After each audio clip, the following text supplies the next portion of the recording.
Yo tengo un trauma desde que soy niño, desde que no sé si a lo mejor vendría, digamos, una cosa, un puterina de mi madre, pero yo no sé tocar absolutamente ningún instrumento musical, ninguno, ninguno. Gustándome demasiado la música, siendo un melómano, un niño, teniendo harta música, escuchar todo. Entonces, se nace con ese talento, se puede crear ese talento, se puede reforzar, se puede buscar, se puede encontrar. No, mira, es bien difícil dar una respuesta más precisa, pero lo que sí estoy convencido es que todos podemos hacer música. Así como todos podemos sumar y restar y multiplicar y dividir, todos pueden hacer el ejercicio de la praxis musical. Además que está tan presente en nuestras vidas desde que estamos en la guatita de la mamá. La música está presente siempre, está en nuestra genética prácticamente. Ahora, ¿qué tipo de música? Eso Claro. es muy variable dependiendo de dónde estemos situados geoculturalmente. Pero estoy convencido que cualquier persona, cualquier niño puede hacer música, yo lo he visto y también lo pude experimentar cuando yo hice mucho tiempo clases en colegio, etc. O sea, los niños son los más permeables que existe, digámoslo, en la naturaleza. Félix, te doy la bienvenida a este programa Arte y Parte. Los invito para que conversemos con este gran profesor de la Universidad Católica del Paraíso, músico y profesor de música, y vamos a iniciar la conversación acá en Arte y Parte, transmitido por señal UCB 3 y grabado aquí en los estudios de UOC, sede Viña del Mar. Así que vamos a pasar a los créditos iniciales y vamos a seguir esta amena conversación bastante cargada, digamos, los sonidos. Sí, claro. Sí, porque siempre he tenido ese tema, nunca he podido tomar nada. Me acuerdo que en el colegio a mí era tema la clase de música. No, o sea, yo creo No que sé tocar la flauta. en la medida que, sí, pero en la medida que partes más pequeño es más fácil, digamos. Sí, eso es natural, digamos. Sí, sí.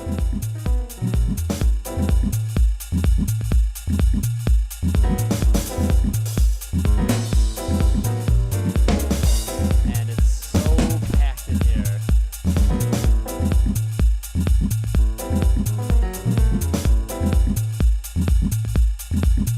The band sounds great. Double penny whistle tracks.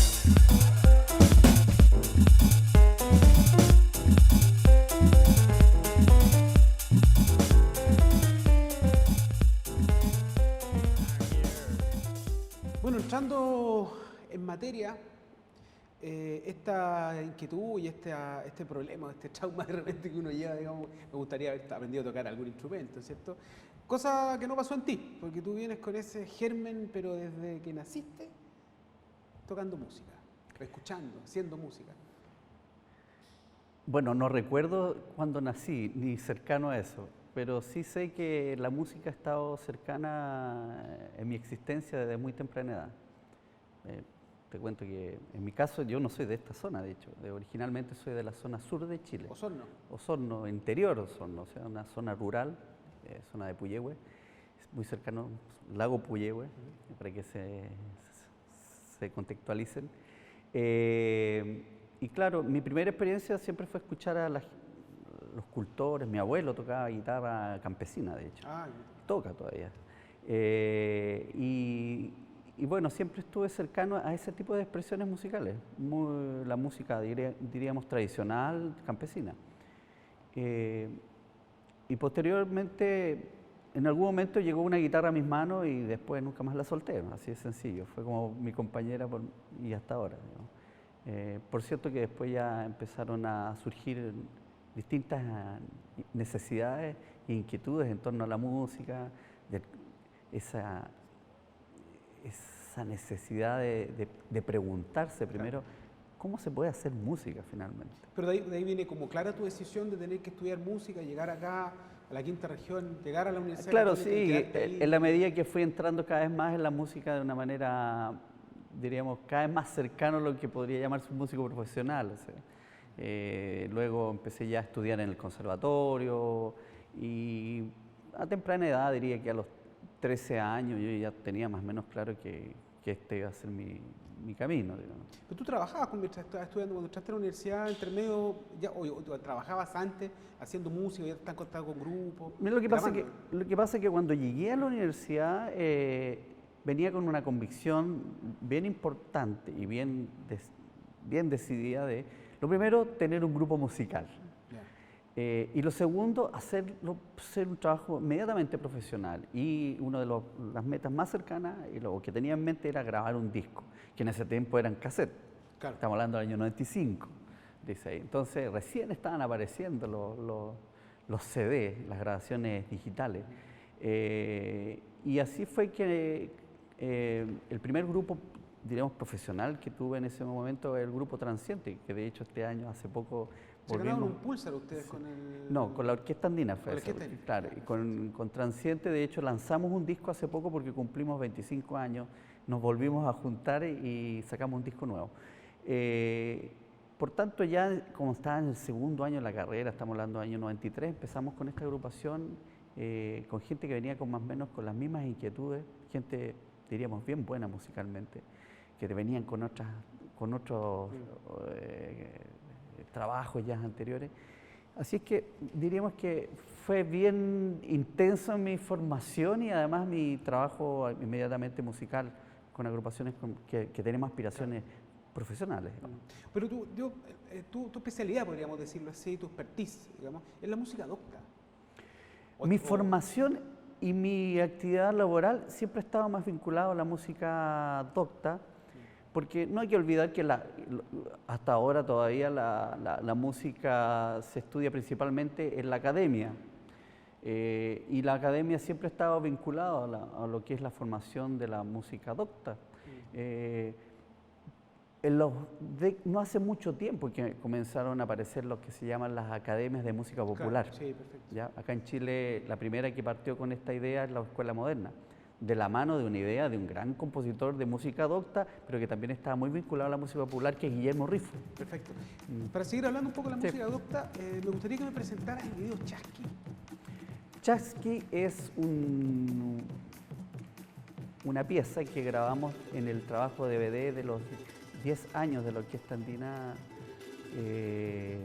y la pieza es de un compositor del grupo Coyaguara, es una pieza antigua que la orquestamos y le hicimos una especie de tipo concierto, porque además hay un solista en charango, que en este caso es Camilo Gómez, formado en la Orquesta Andina ya, y ahora ya él tiene su carrera como charanguista, como solista bien importante. Así que esta pieza es antigua, pero después le hicimos una versión orquestal.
Ahí estás dirigiendo la orquesta. Claro, el 2010, bueno, en realidad se grabó el 2012, pero fue grabado en el Teatro de la Universidad de Santa María, el DVD que grabamos a propósito de los 10 años. Oye, volviendo un poco a la música docta. La música docta nace básicamente como una música de academia, ¿cierto? Estudiada, Claro. ¿cierto? Tiene un origen europeo, ¿cierto? Pero tú pescas esta música y la juntas, ¿cierto? Con el tema popular, con el tema folclórico, ¿cierto? Y ahí se provoca esta hibridación. Claro. En el fondo es como una especie, si lo vemos como la cocina, digamos, ¿Ya? está por un lado la música, en mi caso, digamos, la música de tradición escrita, conocida más comúnmente como música clásica, que le heredamos de la herencia musical centroeuropea. ¿Ya? Ya. Y con ello también el concepto de academia, o sea que un instrumento, la música, la composición, la investigación se estudia en un lugar, la academia. Pero por otro lado nosotros tenemos las músicas populares, que cuando hablamos de música popular, la mayoría de la gente piensa que es de la música como a propósito de Luis Miguel. Lo que escucha en la radio. Claro, escuchar la radio. Pero también existen músicas populares no comerciales, que son las músicas tradicionales, Claro. que se han cultivado por cientos de años Tiene y una miles de tradición años. más que nada verbal, digamos. Claro, más que la escrita. música, claro, la música de tradición oral también se le denomina eso. Ya. En mi caso estaba vinculado en todos esos mundos. Entonces, estos ingredientes estaban sobre la mesa y dije, bueno, ¿por qué no juntarlos? Cosa que para la academia puede ser un poco dolorosa, ¿no? Sí, por cierto. Pero lo que pasa es que siempre me preguntan preguntas como que tienen que ver cómo llegó la música popular, la música tradicional, se juntó. En realidad, en mi caso fue súper natural, porque Ya. cuando estaba tocando guitarra campesina en el sur, ya estaba estudiando conservatorio y ya estaba conociendo Bach. Y también me era muy rico conocer, y siempre me gustó la música clásica como Bach. Por tanto, siempre fue natural. Entonces, en un momento cuando ya las metí a la juguera, digamos, y mezclé Empieza a todo salir esto, fue como bastante natural, digamos.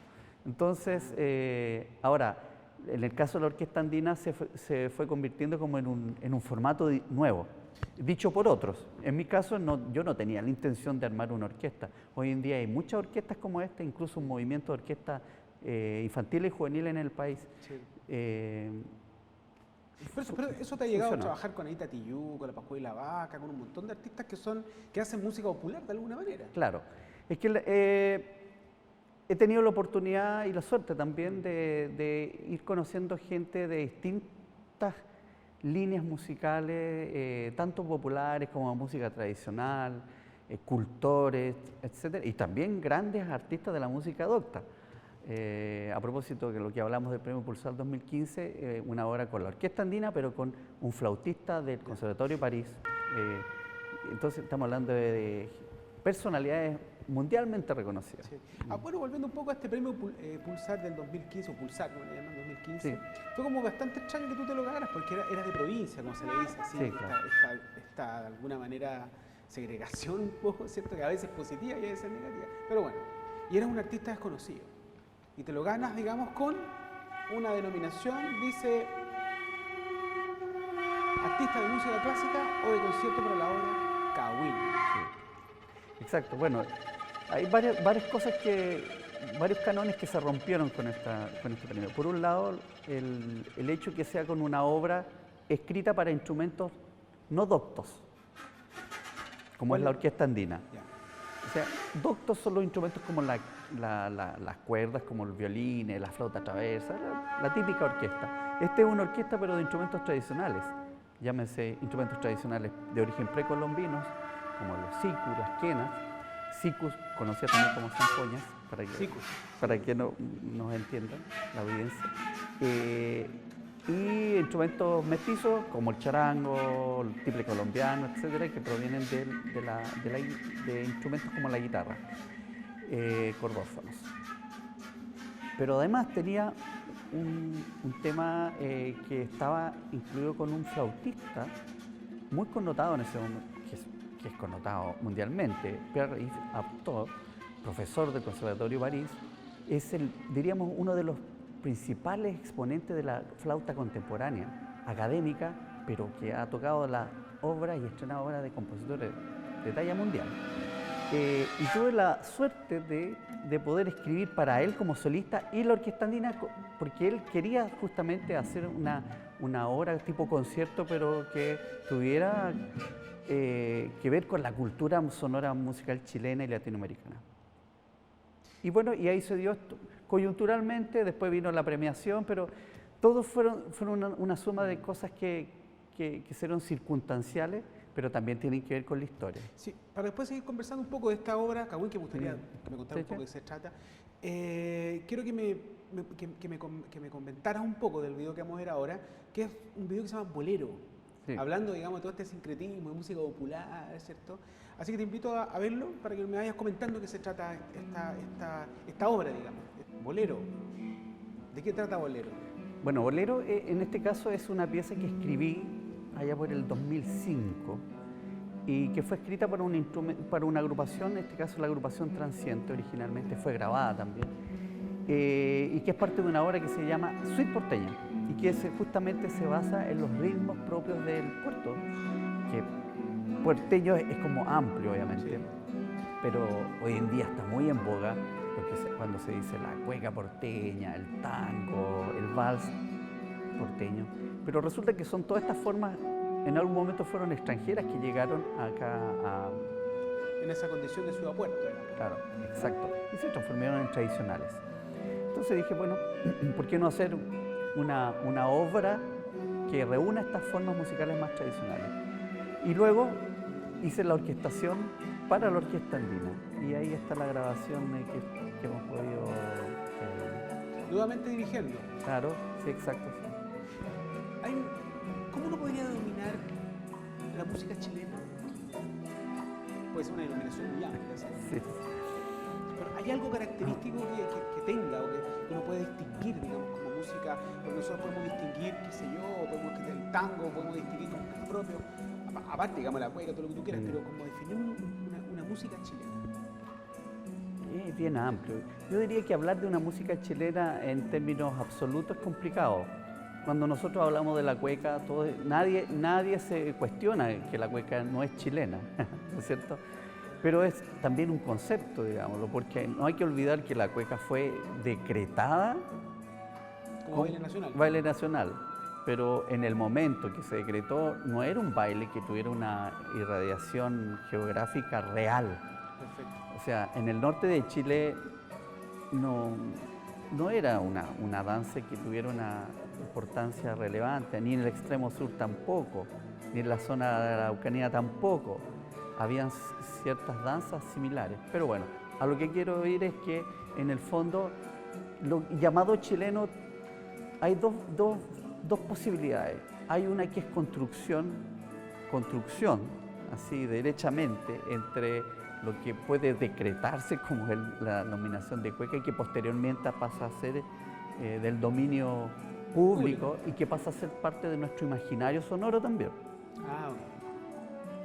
Porque también hay una política, porque se difunde más, porque empieza a aparecer más en las radios, etcétera, porque se escribe más, porque se estudia en la escuela, etcétera. Y hay otras músicas que también son chilenas, que no siendo decretadas como tal,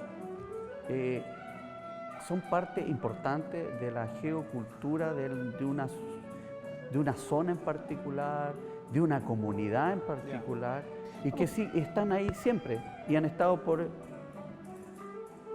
algunos casos, miles de años, capaz. Claro, porque uno siempre tiende a escuchar la nueva canción chilena, los nuevos sonidos chilenos, ¿cierto? Entonces tiende como a ver, como, bueno, nosotros tenemos esa costumbre de tener que como cerrar ciclos, ¿no? Sí. Y cada 5 años pasa y aparece la nueva cultura popular, aparece la nueva canción chilena y así. Pero normalmente esas construcciones son posteriores.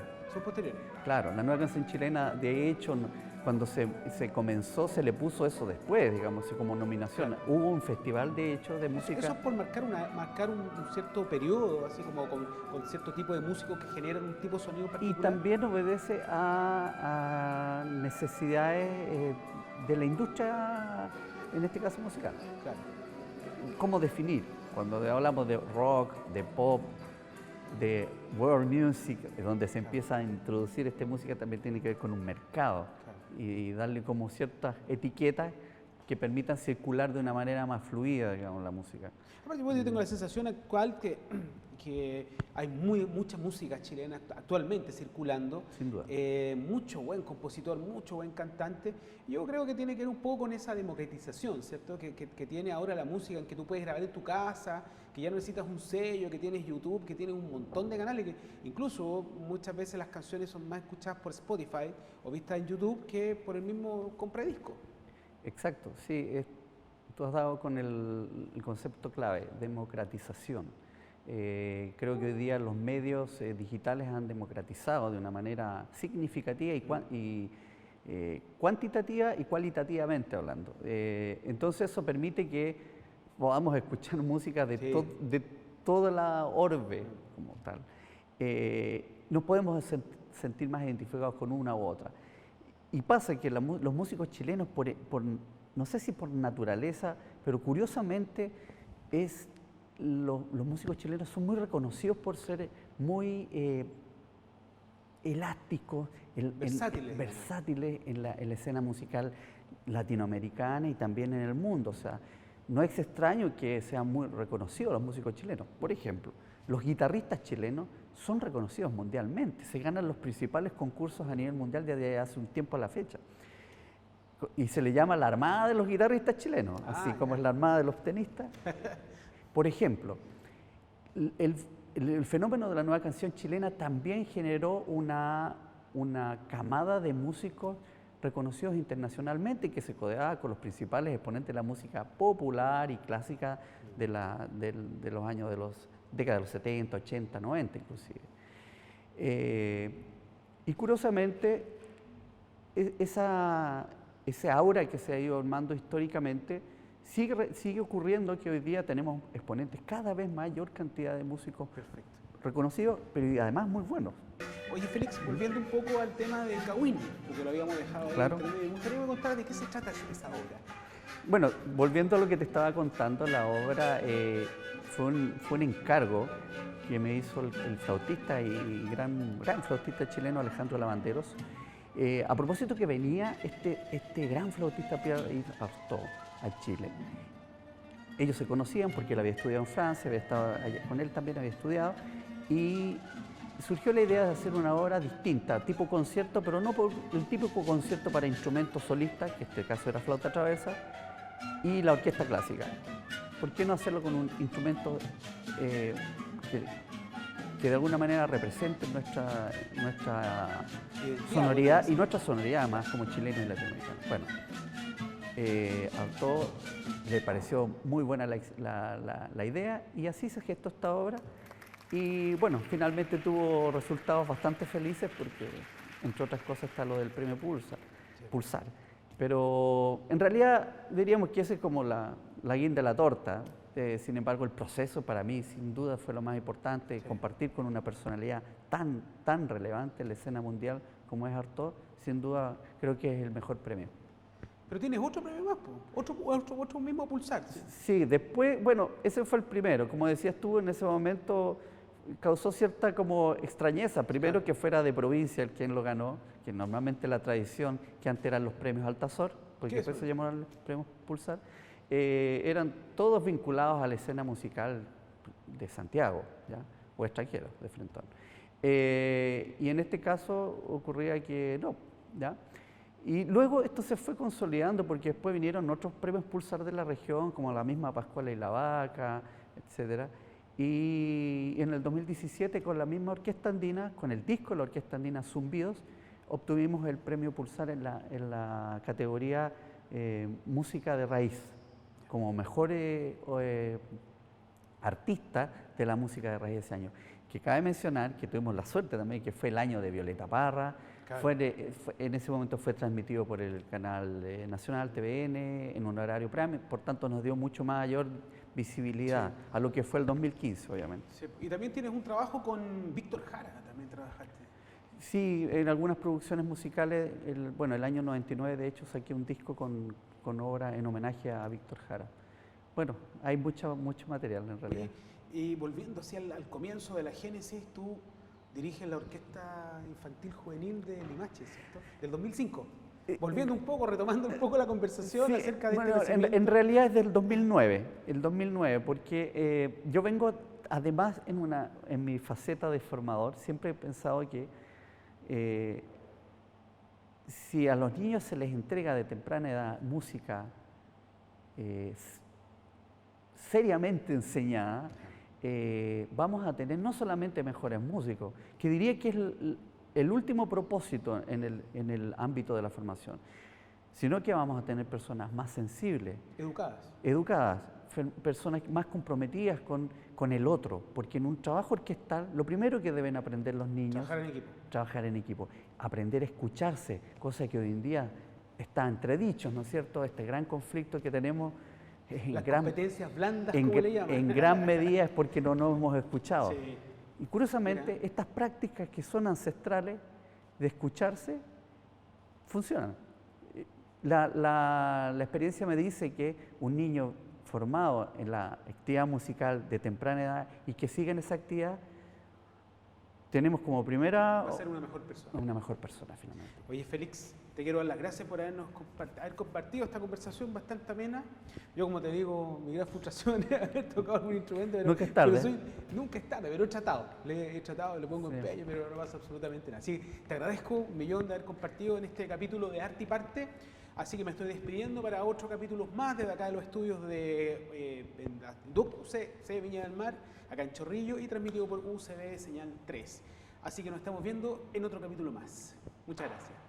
Oye, gracias por la conversación, estuvo divertida. Aparte, podemos haber conversado... Sí, no, pues es tanto tema. Sí, pues harto tema. Aparte que la música siempre aúna, es que en realidad cualquier cosa que tenga que ver con el arte siempre te aúna una conversación larga.